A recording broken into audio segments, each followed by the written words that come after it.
Good afternoon.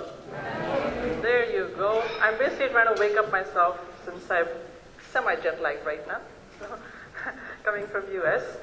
So first of all, I want to thank the Business Excellence Center and the organizers as well as the sponsors for giving me an opportunity to come and have a dialogue with you today. And the way I understand from SEMA is that this is probably a best practice for the BEC to set up a conference of this scale, an event of this scale, in the probably like the speediest time that they've ever done since they've done this award for about 4 years. So what I understand is they've cut the cycle time down to by the third from what it normally takes them. So this is a best practice for you guys that you have given the theme of this conference. So thank you very much. I'm very pleased to be here today and really spend the day listening to some great presentations.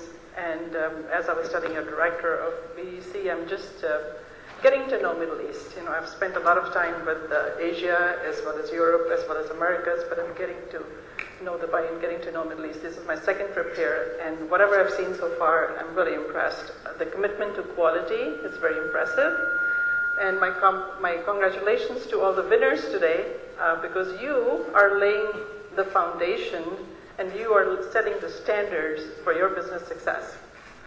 Also, my compliments to the rest of the audience, because in here lies the future winners for the future conferences, because you are also quality seekers, and you're learning from these best practices. So my compliments to you, because I know one of these days we're going to see you up here in the stars. Today I'm going to talk about this topic about marketplace differentiation through quality leadership. Motorola has been in the space of quality for about 27 years.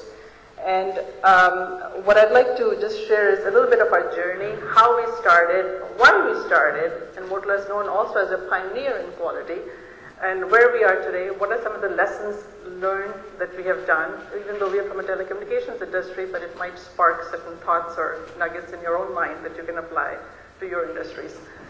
So we'll talk about that, and then how we reached this marketplace differentiation through quality leadership kind of a point today, how we sort of get that. But before we begin, I just want to share a little bit about Motorola and its facts. Motorola, as you know, is one of the leading telecommunications companies. Several of you probably understand, mostly know us by our phones, but we also make all the infrastructure behind the phones, like all the base stations and the towers and how the billings are done. I mean, that's the boring stuff that's sort of behind. It's called the networks.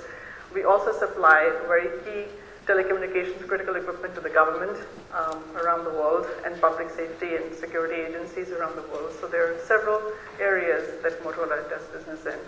This is probably like 53,000 employees worldwide. We are operating in more than 100 plus countries. Our revenue is around 22 billion today. So it's a pretty large company sort of to deal with. And we were founded in 1928, so we have been in the industry for about 82 years doing innovation. Okay, innovation and quality is really what we excel in, or what our core competency is. A little bit about my background is that I've been in the industry about 27 years. 20 of those I've spent at Motorola, and I've been very fortunate to lead several functions within Motorola and sort of take my learnings in all the different areas. So I have led engineering, I have led research and development, I have led sales, I have led business operations, and of course quality. So my approach to quality, which is what I've been spending my last several years in, is very comprehensive. I don't look at quality just from a statistical point of view, and that's really the approach of Motorola too. So we seem to marry well, okay, in terms of what I do and what we bring in. And even when I bring in people in quality in my department, I really like to see that they are more than just a quality professional. Do they really understand business, and do they really understand the customer problems and solutions and so forth? So our approach to quality is very end-to-end and very comprehensive, and always looking at customer first. Always looking at customer first. Quality from the outside in, not from the inside out. And we'll talk a little bit more about that. I'll share one of the case studies with you. Okay. So throughout this little talk that I do, I'll be throwing best practices here and there. So pick up whatever you can, because I'm not necessarily deep diving into any single best practice, but I'll be saying a lot of things that might interest you. Okay, so quality, So quality, a little bit about, by the way, I'm based in Chicago, and a number of people ask me about that, so you know, but I do travel frequently around the world. Fortunately, my children have grown up, so I have two of them, a 20-year-old daughter who's doing pre-law in Northwestern University in Chicago, and another 17-year-old son who's in 11th grade in high school, wants to be a doctor, so we'll see where that goes. In terms of Motorola, so as our products, and I think this is also being faced by you, as our products in the industry have become much more complex, not just products, even services. A lot of the companies that I see here today, including the government departments that are there, are service-oriented. So products and services complexities are growing. In addition, we are all facing fierce global competition. So what happens? Quality is then emerging as a key differentiator of successful companies versus not so successful companies. And we sort of notice that in Motorola too. So quality in Motorola is a key driver, key reason for our innovation. It's a key reason for the speed of our innovation. So what does that mean, speed of our innovation?